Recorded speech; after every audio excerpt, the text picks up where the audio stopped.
Hi class and professor, my name is Diana Golan. I chose to do my capstone project on breast cancer awareness, the benefits versus the risk of mammograms.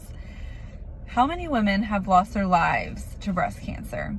How many of those lives were lost due to not having a mammogram or not having a mammogram as directed by the American Cancer Society?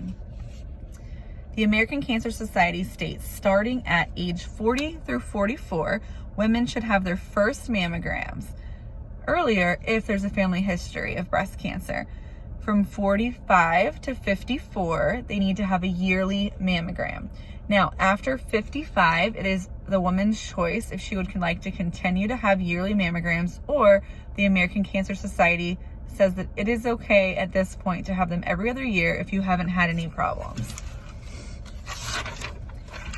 The American Cancer Society also states that women should continue getting mammos as long as they are capable. Mammograms are low-dose x-rays that use compression in order to take the images of the breast. Compression is necessary in mammography because of the anatomy of the breast. If there's no compression, all the tissues are superimposed and there looks like there are densities all over the breast, even if there are not. The compression actually lets you be able to see if there's something there. 2 views are done for a screening mammogram, which is what you get the first time you have a mammogram, and as long as you're not having any problems. If you are having problems, or if your screening mammogram comes back suspicious, then you get a diagnostic mammogram. Diagnostic mammograms have additional views and are also accompanied with an ultrasound. Ultrasounds help to determine if a mass or density is solid, if it's fluid filled. It helps determine things like that. This way the radiologist can put everything together to determine the next best course of action. Almost everything you hear about breast cancer is geared towards early detection. Early detection is so important in the success of beating breast cancer. A mammogram can detect breast cancer up to 2 years before anyone has any physical symptoms. The American Cancer Society states that there is decades of research to prove that women who have been diagnosed early have a better survival rate and a less likelihood of dramatic surgeries and aggressive treatments.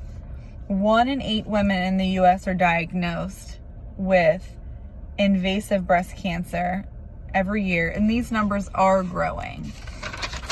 With that being said, only 1 in 883 men will acquire breast cancer.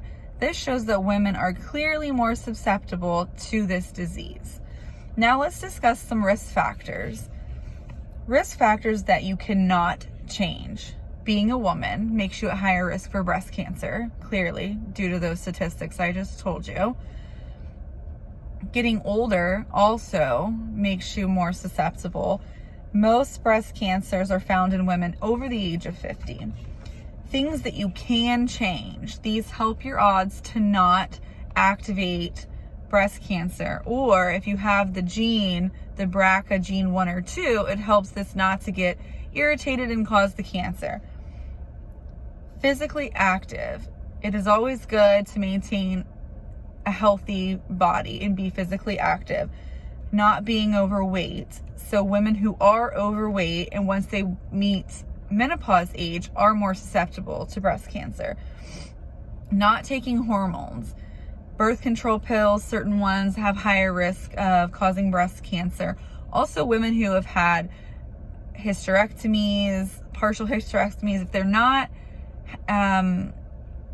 producing these hormones any longer and they are taking some kind of hormone replacement therapy, a woman can be at higher risk. Also, maybe a bummer to some people, drinking alcohol excessively or more than normal, I guess, is also a reason that your risk could be higher for breast cancer. Now, the BRCA testing, BRCA testing, this is a gene test that tests DNA to identify harmful changes in the genes BRCA1 or BRCA2. 1 in 400 people in the population actually carry this gene. This gene increases the risk for breast cancer, ovarian cancer, and pancreatic cancer. So most people have heard of Angelina Jolie, I assume. She had the BRCA test done back in May of 2013.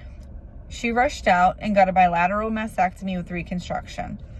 First of all, just because you have the BRCA gene 1 or 2 does not mean you will get breast cancer. Second of all, I'm not sure why people and celebrities are so quick to run out and get their breasts removed, but not get their pancreas or ovaries removed. It doesn't make sense.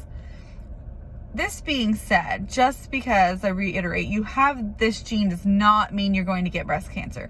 If anything, you should use it as a tool to let you know you are at a higher risk. Definitely get your mammograms when you're supposed to. People, including celebrities, need to realize how much of an influence they have on other people in the population. They need to be more educated and realize that mammograms are a very low dose form of radiation.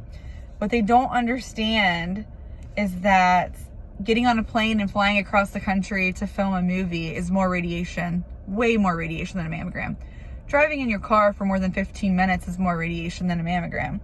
Running a 5K and being outside for hours at a time is more radiation than getting in a mammogram.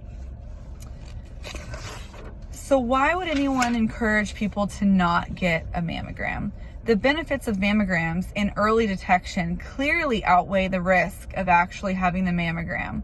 People need to be more educated and realize that they are such an influence in this industry. And they're encouraging people not to get these. Who knows how many lives have been lost because people just don't understand and they don't have the facts. How can they discourage someone from getting a mammogram? They could detect cancer 2 years prior to any symptoms and then fly across the country to film a movie. It doesn't make much sense, which is why we're trying to educate people on this topic. I hope I've done a good job explaining why mammograms are so important. And in lieu of Breast Cancer Awareness Month, this month of October, and please encourage women that you know to get their mammograms. And if men are having problems, encourage them as well. Thank you so much, and I hope you enjoyed this presentation.